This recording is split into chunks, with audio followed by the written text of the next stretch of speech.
मुख्यमंत्री एकनाथ शिंदे आणि खासदार श्रीकांत शिंदे यांना जीवे मारण्याची धमकी देणाऱ्याला पुण्यामधून अटक करण्यात आली आहे। विशेष बाब ही आहे की अटक करण्यात आलेला युवक हा अवघा 19 वर्षांचा आहे। शुभम वरकड असं त्याचं नाव आहे। सोशल मीडियावरून त्यानं धमकी दिली होती। तो मूळचा नांदेडचा आहे, पुण्यामध्ये शिक्षणासाठी राहतो। 11 फेब्रुवारीला शुभम वरकडनं सोशल मीडिया प्लॅटफॉर्म एक्स वरून ही धमकी दिली होती।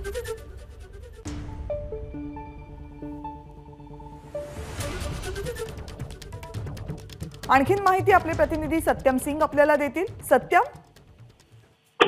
नक्कीच कविता, मुख्यमंत्री एकनाथ शिंदे आणि त्यांचा मुलगा म्हणजे खासदार श्रीकांत शिंदे यांना सोशल मीडियाच्या माध्यमातून जीवे ठार मारण्याचे काही 2 दिवस पूर्वी धमकी देण्यात आली होती। मात्र यामध्ये धमकी दिल्यानंतर मुंबई पोलिसांचं क्राईम ब्रांच टीम असेल किंवा सायबर सेल यांनी ऍक्टिव्ह मोड मध्ये येत जे धमकी देणारा व्यक्ती आहे ते मुलगा आहे, तो शिकणारा मुलगा आहे, पुण्यातील राहणारा एक मुलगा आहे ज्याचा 19 वर्षाचा आहे।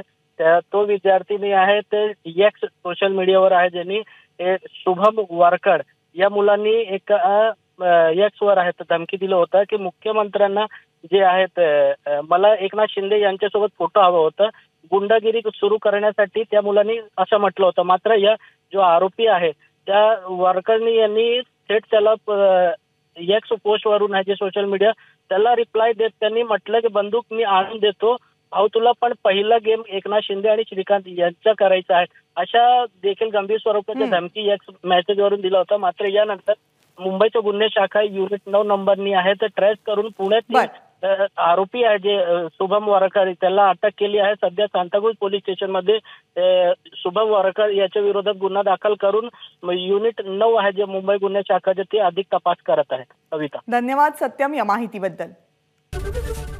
एबीपी माझा, उघडा डोळे बघा नीट।